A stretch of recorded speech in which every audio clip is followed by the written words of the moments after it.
இன்றைய இறைவனின் வாக்கு. யாக்கோபு என்னும் பூச்சியே, இஸ்ரவேலின் சிறு கூட்டமே, பயப்படாதே, நான் உனக்கு துணை நிற்கிறேன் என்று கர்த்தரும் இஸ்ரவேலின் பரிசுத்தருமாகிய உன் மீட்பர் உரைக்கிறார். ஏசாயா 41:14.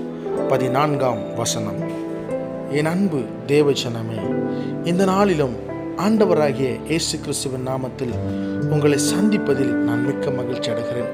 இந்த நாளிலும் நாம் பார்க்க இருக்கக்கூடிய வசனமானது, யாக்கோபு என்னும் பூச்சியே, இஸ்ரவேலின் சிறு கூட்டமே, பயப்படாதே, நான் உனக்கு துணை நிற்கிறேன் என்று கர்த்தர் சொல்லுகிறார்.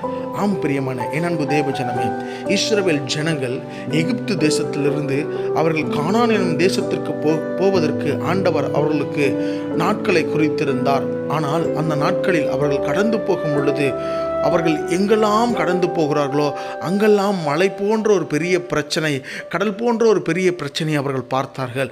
அவர்கள் பார்க்கும் பொழுது எல்லா பிரச்சனையும் அவர்களுடைய கண்களுக்கு மிக உயரமாய் தெரிந்தது.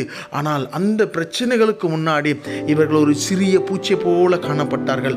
அதற்காகத்தான் ஆண்டவர், நீ அப்படியே நினைத்துக்கொள், ஒன்றும் பிரச்சனை இல்லை, நீ இந்த பிரச்சனைக்கு முன்னாடி நீ சிறு பூச்சியாக இருக்கலாம் அல்லது சிறு கூட்டமாக இருக்கலாம், நீ பயப்படாத, இந்த பிரச்சனையெல்லாம் எதுவுமே இல்லை, நான் உனக்கு துணை நிற்கிறேன், நீ எதை குறித்தும் பயப்படாதே. ஆம் பிரியமானவர்களே, இன்னைக்கு நமக்கு முன்னாடி பெரிய பெரிய பிரச்சனைகளை கண்டு நாம் பயந்து கொண்டிருக்கிறோமா? பாருங்கள், இஸ்ரவேல் ஜனங்களை மீட்ட தேவன் நம்மை மீட்க வல்லவராக இருக்கிறார். ஆம், வேதம் சொல்லுகிறது, கடுகளவு விசுவாசம் உனக்கு இருந்தால் போதும், நீ மலையை பார்த்து பெயர்ந்து போ என்று சொன்னால் அது பெயர்ந்து போகும் என்று சொல்லி வேதம் சொல்லுகிறது.